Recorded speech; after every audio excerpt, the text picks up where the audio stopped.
ఇంట్లో శివలింగాన్ని ఉంచుకోవచ్చా? ఇంట్లో శివలింగాన్ని నిరభ్యంతరంగా పెట్టుకోవచ్చు. రోజు యథాశక్తి అభిషేకం జరిపించవచ్చు. ఆలయంలో చేసే విధంగా కాకుండా మనకు వీలైన విధంగా అభిషేకం చేసుకోవచ్చు, తప్పేమి లేదు. గృహంలో శివలింగం కనుక ఉన్నట్లయితే సకల శుభాలు కలుగుతాయి. శివలింగం అంటే పెద్ద శివలింగాలు పెట్టకూడదు. 3 అంగుళాల లోపు ఉన్న శివలింగాన్ని పెట్టుకోవటం మంచిది. స్ఫటిక శివలింగాన్ని ఇంట్లో పెట్టుకొని కనుక రోజు యథాశక్తి అభిషేకం కనుక చేస్తూ ఉన్నట్లయితే ధన లాభం కలుగుతుంది, ఆరోగ్య సిద్ధి ప్రాప్తిస్తుంది. అందువల్ల ఇంట్లో శివలింగం ఉంటే అంతగా భయపడాల్సిన అవసరం లేదు. చక్కగా ఎవరికి చేతనైన రీతిలో వారు పూజ చేసుకోవచ్చు, ఇబ్బంది ఏం లేదు.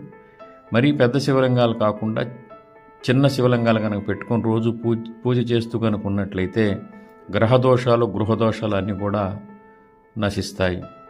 శివలింగమే కాకుండా దేవతామూర్తుల విగ్రహాలు కూడా పెట్టుకోవచ్చు, లోహంతో చేసినవి. అయితే అవి బాగా చిన్నవి పెట్టుకోవాలి. 3 అంగుళాల లోపుగా ఎత్తుగా ఉన్నాయి అంత చిన్న చిన్న విగ్రహాలు మాత్రమే పెట్టాలి. పెద్ద విగ్రహాలు మాత్రం గృహంలో పెట్టుకోకూడదు. అందువల్ల శివలింగాన్ని ఇంట్లో పెట్టుకోవడానికి ఎటువంటి భయం అవసరం లేదు, నిరభ్యంతరంగా పెట్టుకోవచ్చు. రోజు గృహంలో కనుక శివార్చన జరుగుతూ ఉన్నట్లయితే అనేక శుభాలు గృహంలో కలుగుతాయి.